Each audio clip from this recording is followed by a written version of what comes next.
ஃப்ரண்ட்வுட்ஸ் நேயர்களுக்கு வணக்கம். ஒரு வழியா கன்ஃபார்ம் ஆயிருச்சு.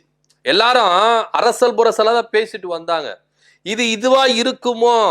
தமிழக வெற்றி கழகம் என்டிஏ கூட்டணியில சேர்ந்துருச்சோ, இல்ல அதிமுகவும் விஜய் கூட்டணி வைக்க போறாங்களோ பேசிக்கிட்டே இருந்தோம். ஆனா ஒரு வழியா கன்ஃபார்ம் ஆயிருச்சு, டிக்ளேர் பண்ணிட்டாங்க.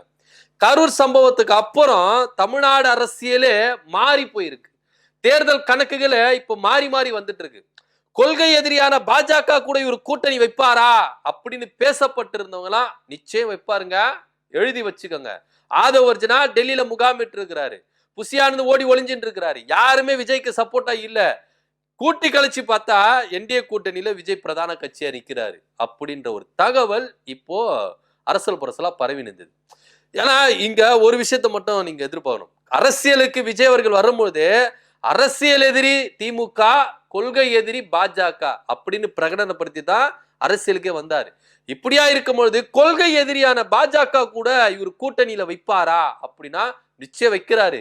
ஏன்னா கரூர் சம்பவம் பாஜகவுக்கு ஒரு லட்டு மாதிரி அமைஞ்சிச்சு. இப்போ விஜய் அவர்களை மடக்கிறதுக்கு என்னென்னவோ ட்ரை பண்ணி பார்த்தாங்க.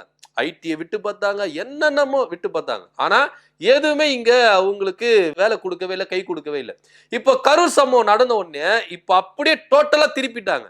விஜய் மேல தப்பு இல்ல, தமிழக வெற்றி கழகத்தின் மேல தப்பு இல்ல, குறைபாடுகள் தான் காரணம், பாதுகாப்பு குறைபாடுகள் தான். அப்ப அதுக்கு யாரு காரணம்? அரசு, காவல்துறை, இவங்க 2 பேர் தான் காரணம் அப்படின்னு ஒரு பாயிண்ட்ல வந்து நிக்கிறாங்க. இப்போ நீங்க விஜயை காப்பாத்தணும் நீங்க பேசுறீங்க, ஓகே, அது எல்லாமே கரெக்ட். இவங்களுக்கு அதிமுகவுக்கோ பாஜகவுக்கோ கொஞ்சம் கூட மனசாட்சியே இல்ல. வீடியோ ஆதாரங்கள் பரவலாவே பரவிட்டு இருக்கு. இப்ப கூட ஒரு வீடியோ என்ன பரவிட்டு இருக்குன்னா, இங்க 10 பேர் செத்துட்டாங்கன்னு ஒரு இளைஞர் கத்திக்கிட்டு இருக்கிறாரு. அத கூட கண்டுக்காம விஜய் அவர்கள் மேல பேசிக்கிட்டு இருக்காரு. இந்த கோபத்தின் அடிப்படையில தான் செருப்பு வீசப்பட்டது அப்படின்னு வீடியோ ஆதாரங்கள்லாம் போயிட்டு இருக்கு. ஆனா இங்க எப்படி இவங்க மடைமாற்றுறாங்க?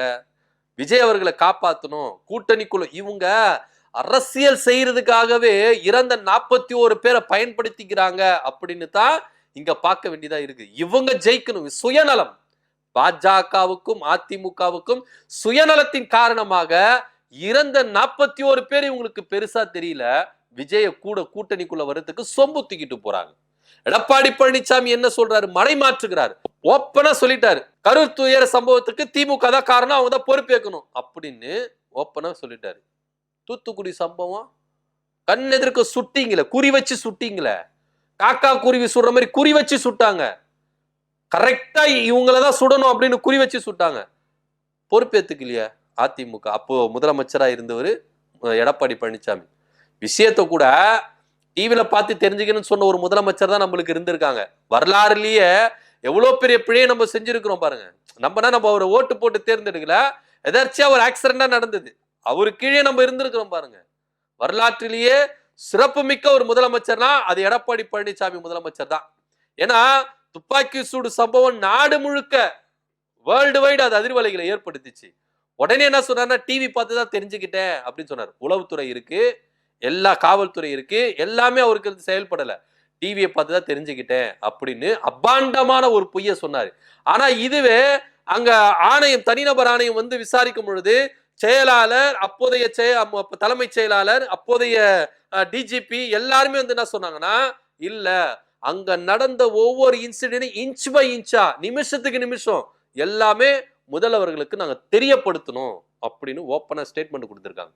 எப்பேற்பட்ட முதலமைச்சர் தெரியுமா எடப்பாடி பழனிசாமி? ஜித்து ஜில்லாடி நம் முன்னாள் முதலமைச்சர் எடப்பாடி பழனிசாமி. அவர் இப்ப நீங்க என்ன சொல்றாரு? இந்த கரூர் சம்பவத்துக்கு திமுக தான் பொறுப்பேற்றுக்கணும் அப்படின்னு சொல்றாரு. சரி, இதெல்லாம் ஒரு புறம் இருக்கட்டும். இதுல யாரு பொறுப்பு எடுத்துக்கல, அதெல்லாம் கோர்ட்டு சட்டத்திட்டத்துக்கு உட்பட்டு அவங்க தீர்ப்பு கொடுப்பாங்க. இப்ப சம்பவம் என்னன்னா, அதிமுக நடத்தின இந்த சுற்றுப்பயணத்துல தமிழக வெற்றி கழக தொண்டர்கள் கொடியோட போய் கலந்துகிட்டு இருக்காங்க. அங்க என்னப்பா உங்களுக்கு வேலை? இதே அதிமுகவை கழுவி கழுவி ஊத்துனாரு விஜய் அவர்கள்.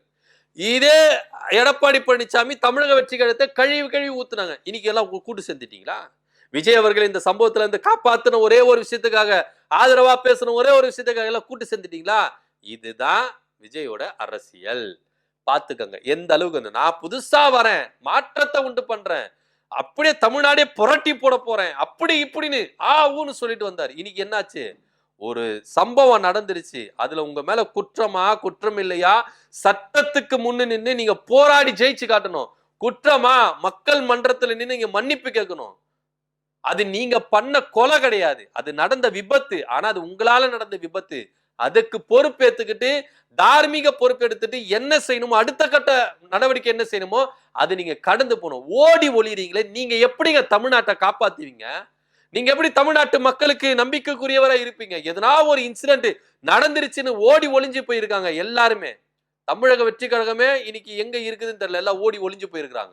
சோ இப்படி ஓடி ஒளிர கூட்டமா பயந்து போய் கிடக்கிற கூட்டமா தான் தமிழக வெற்றி கழகம் இருக்கும். இன்னைக்கு பாத்தீங்கன்னா அதிமுக கூட கூட்டணி வைக்கிறதுக்காக அடி போட்டு இன்னைக்கு கூட்டத்துல போய் கலந்து கொண்டிருக்காங்க. இதுதான் இவங்களை யாரெல்லாம் சப்போர்ட் பண்ணி பேசுனாங்களோ அவங்களுக்கு இவங்க சொம்பு தூக்குவாங்க, இவங்க அவங்களுக்கு சொம்பு தூக்குவாங்க. யாரெல்லாம் இவங்களுக்கு ஆப்போசிட்டா பேசுனாங்களோ அவங்கள வசைப்பாடுறது, கேவலமான சொற்களை யூஸ் பண்றது. இதுதான் தமிழக வெற்றி கழகத்தினுடைய நிலைமையா இருக்கு. இவங்க இன்னும் அரசியல் வகைப்படுத்தப்படல. இவங்க உண்மையிலேயே நாங்க மாற்றி தரோம், தமிழ்நாட்டை நாங்க புரட்டி போடுறோம், தமிழ்நாட்டு அரசியலை நாங்க மாற்றி போடுறோம் அப்படி இப்படின்னு பேச வந்தா எல்லாத்தையும் ஃபேஸ் பண்ணணும், எல்லாத்தையும் நீங்க கையாளணும். தப்போ ரைட்டோ நீங்க மக்கள் முன்னாடி நின்று நீங்க தைரியமா என்ன பண்ணணும், பேஸ் பண்ணணும். ஆனா இதை விட்டுட்டு ஓடி ஒளிர கூட்டமா சப்போர்ட் பண்றவங்களுக்கு சொம்பு தூக்குற விஷயமா இவங்க இருக்கிறாங்க. நிச்சயமா நீங்க எழுதி வச்சுக்கோங்க, 2026 சட்டமன்ற தேர்தலுக்கு முன்பாக என்டிஏ கூட்டணியில விஜய் உள்ள போறாரு, அதிமுக வெளியே வருமோ அப்படின்ற ஒரு ரேஞ்சில தான் இங்க பாருங்க. பாஜக சூப்பரா பிளான் போட்டு இருக்காங்க, அதை யாருமே மறுக்க முடியாது, இன்னைக்கு சொல்ல முடியாது. பாஜகவுக்கு டிமிக்கி கொடுத்து கூட அதிமுகவும் தமிழக வெற்றி கழகமும் கூட்டணி வைக்கலாம். ஏன்னா ஆல்ரெடி இந்த ப்ராசஸ் போயிட்டு தான் இருந்தது. தமிழக வெற்றி கழகத்து கூட தான் கூட்டணி அப்படின்ற ரேஞ்சில தான் பாஜக உள்ள நுழைஞ்சு அதிமுகவை உள்ள கொண்டு வந்தது. இப்போ அதிமுக தமிழக வெற்றி கழகம் கூட்டணி வைக்கிறதுக்கான வாய்ப்புகள் இருக்கு. உதாரணத்துக்கு ஆதவ அர்ஜுனா சொன்னாரு, எடப்பாடி பழனிசாமி எல்லாம் ஒரு ஆளா, அவரை நம்பியெல்லாம் யாரும் கூட்டணி வர்றதுக்கு தயாரா இல்ல அப்படின்னு ஓப்பனாவே சொன்னாரு. இந்த விஷயம் எல்லாருக்குமே கொதிச்சு எழுந்தாங்க. ஆதவ அர்ஜுனா யாருங்க எங்க தலைவரை பேசுறதுக்கு? அடிமட்ட தொண்டர் கொதிச்சு எழுந்தாங்க. ஆனா எடப்பாடி பழனிசாமி ஒரு வார்த்தை சொல்லிய, கேட்டதுக்கு என்ன சொன்னாரு, விஜய் எனக்கு போன் பண்ணி சாரி சொன்னாரு, தப்பா நினைச்சுக்காதீங்கன்னு அப்படின்னு சொல்லி பேசிட்டாரு, அதனால இந்த பிரச்சனை விட்டுட்டேன் அப்படின்றாரு.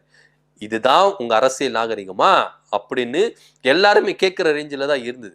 ஆனா இன்னைக்கு எடப்பாடி பழனிசாமி கூட்டத்துல கொத்தையா போய் என்ன பண்றாங்க, தமிழக வெற்றி கழகம் போயிட்டு என்ன பண்றாங்க, சப்போர்ட் பண்றாங்க, கொடிகளை வைத்து சப்போர்ட் பண்றாங்க. அப்போ இங்க கூட்டணி கன்ஃபார்ம். இது எந்த மாதிரி கூட்டணி அமையும் அப்படின்றது தான் இப்போ கொஞ்சம் குழப்பமா இருக்கு. என்டிஏ கூட்டணியில தமிழக வெற்றி கழகம் போதா, இல்ல அதிமுகவும் தமிழக வெற்றி கழகமும் கூட்டணி வைக்குதா அப்படின்னு தான் இங்க பாக்கணும்.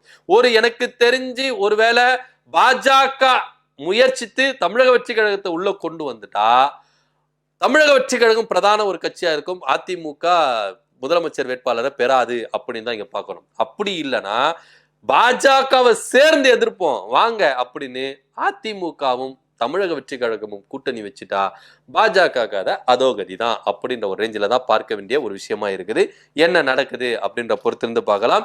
அதிமுகவுடைய பிரச்சார கூட்டத்துல தமிழக வெற்றி கழகம் கலந்து கொண்டு தன்னுடைய ஆதரவை தெரிவிச்சிருக்கிறாங்க. இதன் மூலியமா கூட்டணிக்குள்ள தமிழக வெற்றி கழகம் உள்ள வருதா அப்படின்ற ஒரு கருத்தும் இங்க பார்க்க வேண்டியது இருக்கு. உங்களுடைய கருத்து என்ன அப்படின்றதுல கமெண்ட் பண்ணுங்க. நன்றி, வணக்கம்.